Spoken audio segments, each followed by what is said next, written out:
La sociocratie. D'où vient-elle? Les trois principes. Les trois espaces. Les quatre règles. Le schéma. Différents modèles de gouvernance. Les gouvernements autocratiques. Un individu ou une minorité a le pouvoir, conseil des anciens, empereurs, prêtres. L'individu ne dispose alors pas d'espace personnel. Résultat, frustration, résistance ou révolte. Les gouvernements démocratiques.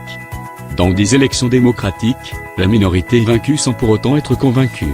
Résultat, sentiment d'exclusion, désengagement. La gouvernance au consensus. Caractérisée par une volonté de plus en plus forte de l'individu de prendre en main son destin dans ses dimensions personnelles et ou collectives. Exige le consensus de tous les membres de la structure concernée. Résultat, peu adapté aux grosses structures, demande une implication forte de chacun qu'il n'est pas forcément réaliste d'obtenir dans la durée.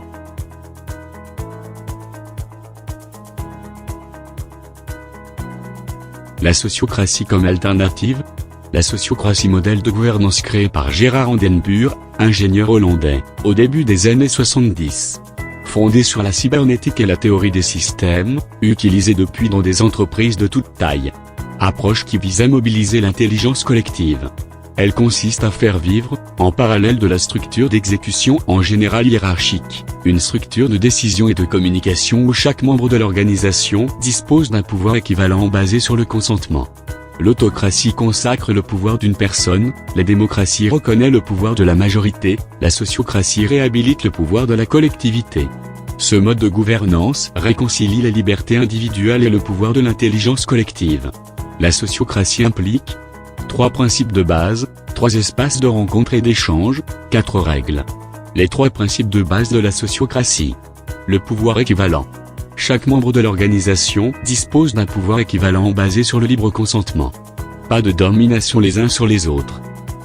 La vision partagée. Définition d'une vision collective, source d'énergie extérieure qui guide les membres de l'organisation. La disponibilité de l'information.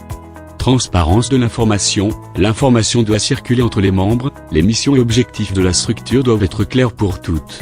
Les 3 espaces de rencontre et d'échange dans une organisation sociocratique. La structure hiérarchique.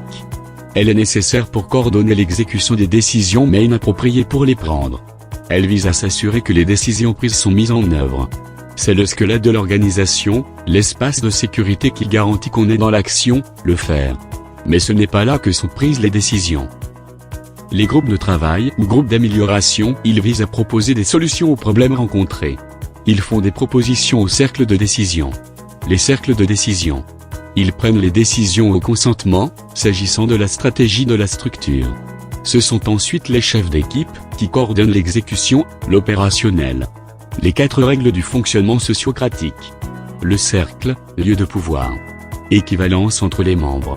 Le cercle doit être un espace clair et protégé, notion de sécurité de ce qui s'y passe, il ne doit pas être trop ouvert ou poreux. Dans chaque cercle, sont élus pour un temps donné, un chef, non élu, désigné par le cercle supérieur, communication descendante, qui garantit la sécurité de l'équipe et la bonne vie de l'organisation. Il s'assure de la mise en œuvre opérationnelle des décisions prises collectivement, un facilitateur, différent du chef, qui régule la parole, un secrétaire qui garantit la mémoire du collectif, un second lien, voire si après. Le second lien. Il vérifie que la décision prise respecte les limites des personnes qui vont vivre avec. Il est mandaté par le groupe en confiance. Le second lien d'un cercle prend part aux décisions du cercle supérieur pour assurer cette fonction, communication ascendante. Le consentement comme mode de décision cherche à lever les objections éventuelles. Une objection égale, qui dépasse mes limites, ma zone de tolérance, ou qui est trop risquée pour la pérennité de la structure. Permet d'explorer les limites de ce que la décision risque d'affecter et permet ainsi de préserver les liens qui unissent les membres d'une équipe de travail autour d'un objectif commun. Invite à la liberté et la responsabilité individuelle. Résultat, réhabilitation des capacités individuelles et collectives. L'élection sociocratique, ou élection sans candidat, une élection à laquelle aucun candidat ne se présente.